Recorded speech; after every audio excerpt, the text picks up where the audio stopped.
Bonjour à tous. Ravi d'être avec vous aujourd'hui, dimanche, tranquille. En tout cas, merci infiniment au nom de toute l'équipe de Promo Rap Mondial pour votre confiance. Merci pour nous accorder encore du temps aujourd'hui. C'est hyper sympa de votre part, on apprécie énormément. C'est avec plaisir. Est-ce que vous pourriez vous présenter en quelques mots? Nous, c'est Deux Mesures, voilà, artiste rap français, depuis 94. Voilà, dans les grandes lignes, ça peut être Dans ça. les grandes lignes, c'est ça. Lui, c'est Sevi, moi, c'est The Fa. Ça fait Deux Mesures. Voilà. Exactement. Donc une carrière déjà relativement longue, une bonne expérience, une dizaine d'années à peu près, c'est ça? Ouais, après, carrière, C'est un bien grand mot. un grand mot. Mais disons que oui, on faisait du son avant, on a arrêté pendant 10 ans et on a repris là il y a 2 ans. Et on a sorti 3 projets en 2 ans. Et il y en a d'autres là qui sont déjà prévus pour la suite. Donc voilà, on essaie d'envoyer un maximum de contenu. D'accord. Et on a la chance depuis cette année de reprendre les concerts. Donc je sais que vous avez participé à un événement sur Montpellier au mois d'avril de cette année. Yes. Comment ça s'est passé? Alors, en fait, le contact, un peu retour d'expérience par rapport à ça. Déjà, le contact il s'est fait via Moogles, la Secret Connection, Oui. qui nous a mis en contact avec quelqu'un sur place là-bas, un proche. D'accord. Donc après, le feeling est passé, ils nous ont fait descendre sur Montpellier, on a fait le concert, au Delirium. C'était une bonne expérience. C'est différent d'ici, on va dire, parce que là, on est chez nous aujourd'hui. Là. Ouais. Mais quand tu fais un concert, t'es pas chez toi, les gens ne t'attendent pas forcément. Il y avait d'autres groupes avant nous, c'était que des groupes de là-bas en fait. Donc ils étaient tous venus avec leur équipe, leurs supporters, on va dire, tu vois. D'accord. Donc forcément, on arrive de mesure, en plus on dénotait un peu de notre rap par rapport aux autres, c'était un peu plus tranquille, tu vois. Ouais. On est arrivé en mode Kaira, ça a changé un peu l'ambiance, tu vois. Et au final, les gens ils ont kiffé. On a eu que des bons retours. Ouais, vous avez reçu un bon accueil. On y retourne du coup en juin. D'accord. Voilà, le 10 juin, on refait un concert là-bas. Le 11 juin, on a un autre concert à côté de Montpellier pour un festival. Du coup, on passe tout le week-end là-bas. Et bonne expérience et bon retour. D'accord. On a eu la chance aussi de vous suivre en showcase à la Scred Boutique. Ces showcases, vous vous en servez pour quelles raisons? Quel est le but pour vous de participer à ce type d'événement? Le but, c'est de se faire plaisir déjà, c'est de rapper. Parce que c'est important de rapper quand même. Rapper et du coup faire connaître nos morceaux en live, parce que les gens ils vont connaître les morceaux soit par Instagram, par Spotify, en streaming ou des clips. Et c'est bien de rencontrer les gens, ça fait faire des rencontres. Et c'est important parce que jusqu'à présent, tout ce qui nous permet d'avoir des dates, de nous produire en live, etc., c'est beaucoup de rencontres. Et donc du coup c'est ce genre d'événement là qui permet de faire des rencontres, de se développer, et de toute façon l'humain il est super important dans la musique, dans l'art en général, mais dans la musique voilà, ça reste primordial. Ouais, parce qu'on est beaucoup, tu vois, aujourd'hui 2022, les réseaux, les trucs. Mais au final, le truc à la Scred Boutique, t'y étais, on était tous. C'était un putain d'événement hip-hop de ouf. Et ça a fait, pour nous, on a fait plein de contacts, tu vois. Ouais. Que ce soit des médias, que ce soit des artistes, que ce soit, voilà. C'est vraiment des journées comme ça. Ça vous permet de développer un réseau. C'est ça l'âme du rap aussi, c'est ça, tu vois. C'est un Bien événement simple, platine, tac, big up à Oxide, platine, tout. Les mecs ils viennent, ils rappent, ça pose, ça kick, ça truc, ça se check, ça discute. C'est ça comme aujourd'hui, voilà. Je pense que c'est important les événements comme ça. D'accord. Et ça vous permet de rôder un petit peu aussi. Nous, c'est comme un entraînement aussi, tu vois. Vos prestations. Exactement. Ouais. Ça nous permet de s'entraîner, tu vois, de peaufiner les trucs, enlever un titre, en mettre un autre à la place, en tester un autre, tu vois, on va le faire comme ci, celui-là non. Donc tout ça, ouais, c'est important pour nous. D'accord. Donc aujourd'hui, nouvel événement. On se trouve à Pantin, au Galia. Ça a été organisé par une association. Est-ce que vous pouvez nous en dire un petit peu plus? Aujourd'hui, on est au bar Galia à Pantin, organisé par le WooFood Mouvement, qui est une branche française d'une asso créée par le Wu-Tang, si je dis pas de l'époque. Et donc aujourd'hui c'est un concert à but caritatif. Donc, tous les fonds sont reversés à l'asso, voilà, pour les personnes qui sont dans le besoin. Donc nous on nous a proposé de participer à cet événement. On a répondu tout de suite présent en fait. Parce que c'était important pour vous de participer c'est important, à un événement comme celui-ci. C'est important de participer à l'événement. Après, quand le but derrière il est comme celui-là, un but caritatif, voilà, pour aider les personnes qui sont dans le besoin, c'est encore mieux. Ouais, c'est encore bien. Franchement c'est cool. Et puis là c'est pareil, c'est encore une ambiance vraiment hip-hop, tu vois. Ça rentre, ça va, ça vient, ça rappe, ça truc. C'est ce qu'on aime. Donc, on est dans le cœur du réacteur. Ouais, exactement. Ouais. Dans l'œil du cyclone. Dans l'œil du cyclone. Merci beaucoup, messieurs. Merci on attend avec impatience votre prestation. Yes.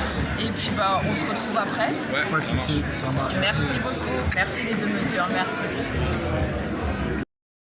On a assisté à une super prestation des deux mesures en direct du Galia à Pantin.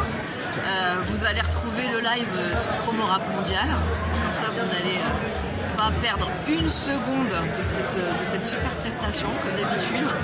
Bon, messieurs, comment vous êtes sentis après ce concert? Après, on se sent toujours bien. On est toujours stressé au début et après, on est bien. Non, franchement, ça a été, c'est bien passé. Le public, il était réceptif. D'accord. C'est important. Pour vous, c'est important? Ouais. C'est important d'essayer de... Une interaction comme ça avec après, je pense qu'on manque d'expérience aussi de ce côté-là, tu vois. D'accord. À force d'exercice et tout, à force de faire ce genre d'événement, bien sûr. C'est comme ça que ça s'apprend, mais petit à petit ça se fait. Là, ouais, les gens étaient réceptifs, c'était cool. Et par rapport au premier concert, alors là, ça fait combien? Troisième, quatrième? Troisième, ouais, c'est le troisième. Mois, là. Vous sentez que ça y est, ça commence à se mettre en place? Ouais, ça va un peu mieux, on a plus de... des sensations sur scène et tout. C'est un peu mieux, tu vois. Après, on n'a pas, comment dire, c'est compliqué de trouver un bon équilibre entre se rappeler de son texte. Peut-être je veux bien, il faut te rappeler du truc. En même temps, tu dois rapper, il y a le public, il y a The Four à côté, il y a, tu vois, donc au final, il faut penser à tout ça. Et je pense que plus tu fais de dates, plus après, tu penses plus, c'est des automatismes, comme quand tu bosses, comme un boxeur à force de, tu vois, toute sa vie il boxe, à la fin, c'est des réflexes en fait. Bien sûr. Et voilà, on recherche ses réflexes. Très bien. Et justement, là, la période estivale approche. Vous avez des dates à nous communiquer, des rendez-vous là sur cette période d'été? Ouais, on va nous retrouver donc, le 10 juin à Montpellier. C'est quoi déjà Delirium. Le Delirium, voilà. Donc on l'a déjà fait au mois d'avril, mais on va la refaire au mois de juin. Donc le Delirium le 10 juin. Ouais. Le 11 juin, il y a un festival à Sommières, donc à côté de Montpellier, pareil. C'est un gros festival sur une semaine. Il y a une journée prévue uniquement pour le hip-hop. Et donc il y aura des ateliers d'écriture, graffiti, tout ça. Et le soir, il y a un concert, il y a un grand chapiteau, il y a à peu près 500 personnes. Donc, et là, pour le coup, on va pas faire 15 minutes. Là, on a un créneau d'une heure. Je pense qu'on va faire peut-être 45 minutes. D'accord. Ce qui va nous permettre aussi de tester d'autres titres sur scène qu'on n'a pas. Parce que là, tous les shows qu'on a fait, c'était 20 minutes, 25 minutes, 15 minutes. Donc du coup, là, ça va être plus long. Donc, on va aussi intégrer des morceaux peut-être un peu plus cool, on va dire, entre deux sons, tu vois. Pas être énervé. Un peu varié. Voilà, tu vois. Exactement. Ouais. Faire retomber un peu le truc et après, en gros. D'accord. Voilà, ça c'est pour juin. Et après, fête de la musique 21 juin. Oui. Chez nous, à Alfortville, dans le F4. D'accord. Voilà, donc c'est Un peu pareil. la Corse, un petit peu ou pas alors? C'est prévu. C'est dans les tuyaux. Normalement, on doit descendre encore en juillet. Pareil pour un concert avec un artiste sur place. Et après, il faut voir au niveau des dates si ça va être bon ou pas. Voilà, après, on a une première partie au mois de juillet de Brasco. Ouais. Voilà, donc on fait sa première partie. Il est aussi d'Alfortville, donc du coup, la connexion s'est faite comme ça. Et après, on va trouver des petites dates à droite à gauche. Sur étalé un peu comme ça sur. Ouais, on aimerait bien en faire, tu vois, idéalement une dizaine, tu vois, mais on en fera moins. Peut-être si on en fait déjà 6 ou 7 d'ici le mois de juillet, c'est cool. Et justement, le choix des titres, ça se fait de quelle manière? Alors, comment vous préparez?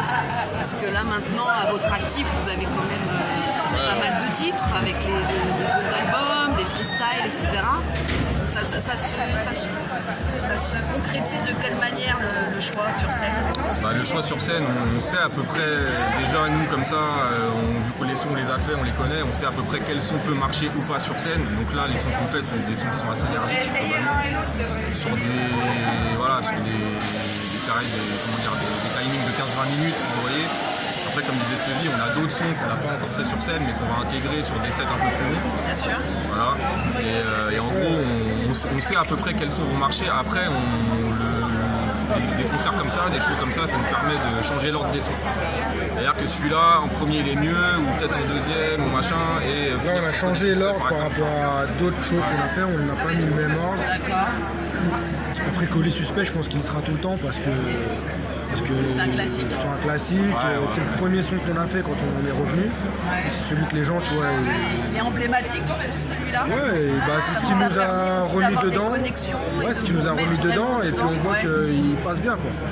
Donc du coup, voilà. Et après, on se rend compte aussi qu'il y a des sons qui sont bien, tu vois, écoutés dans la Gova, mais pas à faire sur scène, tu vois. D'accord. Donc des fois, il y a des sons qu'on kiffe, qu'on aimerait faire sur scène, mais au final, c'est trop long, tu vois. C'est bien sur scène d'avoir des refrains, le public qui participe. Tu vois, quand tu fais Zinedine et tout ça, c'est lourd, mais c'est des gros couplets. Et sur 15 minutes, c'est relou en fait un gros couplet, tu vois. Sauf qu'on l'a fait, maintenant on sait qu'on va pas le refaire. Et quand tu fais un long couplet, tu vois, le public, il n'y a pas un refrain, un truc qui revient, tu vois. On le fera peut-être sur des sets plus longs. Ouais, voilà, sur des shows plus longs, on peut le faire. Ouais. C'est des morceaux à texte qui sont effectivement mieux à écouter dans la voiture ou posé chez toi, t'écoutes bien le texte et tout. En concert, c'est pas forcément super ambiançant. Le public, il est pas forcément super. Comme en mode classique, tu vois. En mode classique, sur un truc de 45 minutes, on en fait minimum 1. C'est obligé, tu vois. On va en faire un minimum 1. Et donc voilà, en fait, ça dépend le temps qu'on a, le public.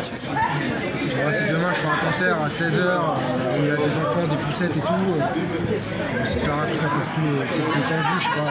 Ouais. Et c'est l'occasion de mettre en avant aussi le dernier projet. Ouais. Donc on rappelle le titre BLC Step 2, voilà. Qui est sorti en mars 2022. En mars. Ouais. En mars. Justement, les concerts, ça sert aussi à promouvoir le truc. Après, les gens ils viennent, ils nous checkent, ouais, lourd, tac, ils ajoutent sur les réseaux, ils vont écouter, ils vont en parler, voilà. Et c'est tout ça mis bout à bout en fait qui fait que le truc il avance. Que nous, ça nous permet après de trouver d'autres dates. Ouais. Tu vois, discuter avec des gens. Toutes les dates qu'on a là, c'est nous qui les avons trouvées. Et c'est à force de, tu vois, on rencontre un tel. Multicasquette. La fameuse multicasquette. D'ailleurs, vous pouvez retrouver l'interview sur Rap Mondial. Exactement. Et là, comme ça, vous saurez tout des deux mesures de A à Z. Et puis, justement, ce projet-là, on peut le retrouver sur toutes les plateformes. Toutes les plateformes. Ouais. Et en physique aussi. Et en physique, à la Scred Boutique directement. Scred Boutique, de grosses dédicaces à la Scred, Montles. Toute l'équipe de la Scred Boutique, c'est vraiment des tueurs. Donc on le retrouve là-bas. Et voilà, là on a envoyé un clip. Oui. L'actualité du moment. Tout à fait. Alors là, on est vraiment en pleine actualité puisqu'il est sorti. C'est sorti vendredi. Voilà, donc le clip d'Angle Mort. Ouais. Ah, il était dispo à 18h sur YouTube, mais disons que le post Instagram a pris un peu de retard. En fait, moi j'ai carrément zappé que je devais sortir le clip. Tu vois. Ah oui, d'accord. Et c'est un pote à WAM qui est là, à Moscou, là, il m'a envoyé le lien du clip. Genre, ouais, les gars, tu vois. Okay. Après, je me suis dit, putain, c'est vrai, il faut que je fasse un post pour. Bref. Trop de. Voilà. Bon, c'était la petite anecdote. Et en gros, voilà, donc le clip avec Soulgad, qui, par rapport à tous les clips qu'on a fait, nous, en termes de vues, de trucs, c'est une dinguerie, dans le sens où ça a fait beaucoup de vues, là. Même pas 24-48 heures. Ouais. Et on est à combien là, vous connaissez déjà? Quand je dis beaucoup de vues, c'était en 24 heures, là, on était à plus de 3000, tu vois. Ouais. Et pour des artistes comme nous, c'est pas mal. D'accord. Surtout s'il a commencé. Démarrage. Voilà, s'il a commencé comme ça, et derrière ça va continuer. Il y a plein de gens qui viennent nous parler, qui ont ajouté, qui trucs. Et puis lui, il est suivi aussi par des artistes, par des professionnels du métier. Donc c'est aussi pour nous une exposition. Bien sûr. Une vitrine. Une vitrine. Ouais. Du rap vitrine. Vitrine de plus, hein, parce que Voilà, une vitrine de plus. rap de vitrine. Non mais voilà, tout ça, c'est tous ces petits trucs là en fait, mis, tu vois, bout à bout qui font que voilà. En tout cas voilà, le clip, angle mort, 2 mesures, feat sur une sauvegarde, très lourd. Et un gros big up à la base, production Ben qui a réalisé le clip. Et franchement je suis très fier de ce clip et il a fait vraiment du bon taf. Je confirme, Promo Rap Mondial confirme, il faut aller voir le clip, c'est du très très lourd. Et le bilan un petit peu de ces 2 ans, là, ces 2 dernières années, où comme vous avez expliqué tout à l'heure sur la première partie de l'interview, retour, 2 ans, un petit bilan déjà. On fait le bilan, On fait le bilan calmement, ouais. Il y a quelques références. En mode classique ou pas, hein, tu vois. Le bilan il est bon. Déjà nous personnellement, déjà on kiffe. Ouais. C'est déjà parce que c'est bien la musique, les trucs, machin, mais si nous on kiffe pas déjà ça sert à rien. Bien sûr. Mais déjà nous on kiffe. Pour nous faire kiffer. Voilà, après si les gens ils kiffent, tant mieux. D'abord, ouais. Mais on fait notre musique, on est en total indé, c'est-à-dire on fait ce qu'on veut, quand on veut, on sort quand on veut. Voilà, il n'y a personne qui dit tu fais ci, tu fais ça, tu fais. Ouais. Maintenant si demain. C'est une liberté pour vous l'indé. C'est une liberté, après c'est du taf de ouf, tu vois. C'est des contraintes. Les contraintes, en fait ça a des avantages. Investissement de temps, d'argent, Mais au moins, quand on fait de la musique qui nous plaît. On n'a pas quelqu'un qui vient nous dire là, faut que tu fasses un truc comme ça, là, faut que tu fasses un truc comme ça. Ce son-là, c'est mort. Qui vous impose des Nous, si choix. on fait un son et que tous les deux. C'est vraiment vos propres choix. Voilà, si on fait un son et que tous les deux on l'aime, mais on mélange tout en fait. C'est ce qui s'est passé pour Belle Stabio. À la base, on devait faire 10 sons. On en a fait 15 parce que entre le moment où on a enregistré l'émission et le moment où on l'a sorti, on nous a envoyé des prods. Les sons, on les a bien aimés, on les a mis dedans. On s'est pas pris la tête plus que ça et on n'a pas réussi à faire forcément un tri. Comme les autres artistes, ils vont te dire ouais bah moi là j'ai sorti un projet 15 titres, j'ai enregistré 60 sons. Bah, nous en fait non, on enregistre des sons c'est pour en faire quelque chose, c'est pas pour les laisser dormir. Donc, Dans des tiroirs. Exactement. Et justement en parlant de projet, alors la rentrée ça se prépare déjà ou c'est comment? Est-ce que déjà on peut avoir une idée? Est-ce qu'on peut avoir éventuellement une petite exclue pour mon rap mondial? Ouais, on peut avoir une exclue, je sais pas. Voilà, une idée. Mettez-nous l'eau à la bouche. Non, bah justement, il est là, le troisième larron là-bas. Alors le troisième larron, c'est qui? Oxyde. Ah, d'accord. Oxyde Beats, qui nous a fait des prods sur le projet. Ouais. On travaille ensemble. On a l'idée de développer un EP en commun avec une vraie couleur, un vrai truc de A à Z, tu vois. Donc un petit EP qui fera, je sais pas, entre 6, 7, 8 titres, tu vois. D'accord. Et qui sortira peut-être en fin d'année. Oui. Parce que le projet, la BLC Stab 2, on va essayer de le... On a encore pas mal de clips en stock, donc on va essayer de le faire vivre, tu vois, jusqu'à septembre, octobre, novembre, et ça sortira. Voilà. Ah, on a mis du temps, de l'énergie, de l'argent, tout ça, il faut que... donc voilà, un projet avec Monsieur Oxyde. Sauf s'il change d'avis, tu vois. Hein, Oxyde Beats. Il est occupé, il fait le mec occupé. il fait le mec busy. Il fait le mec busy, c'est Oxyde busy. Bon, bah, écoutez les 2 mesures, merci beaucoup. Merci encore pour le rap mondial. Merci à toi, merci à vous. Merci pour votre disponibilité, votre confiance. Franchement, c'est vraiment top de pouvoir collaborer avec vous. C'est toujours un grand plaisir. On est des mecs sympas. De se croiser. Oui, On est des mecs super sympas. Confirme, sur mon rap, on confirme. Ouais. Merci beaucoup et puis bonne fin de dimanche. Yes. Et moi je vais vous dire merci à Promo Rap Mondial, merci à Valérie qui nous suit depuis le début et qui est toujours là, toujours dans les bons coups. Et franchement ça fait plaisir et big up à tout le monde et big up le WooFood pour cet événement là qui se passe aujourd'hui.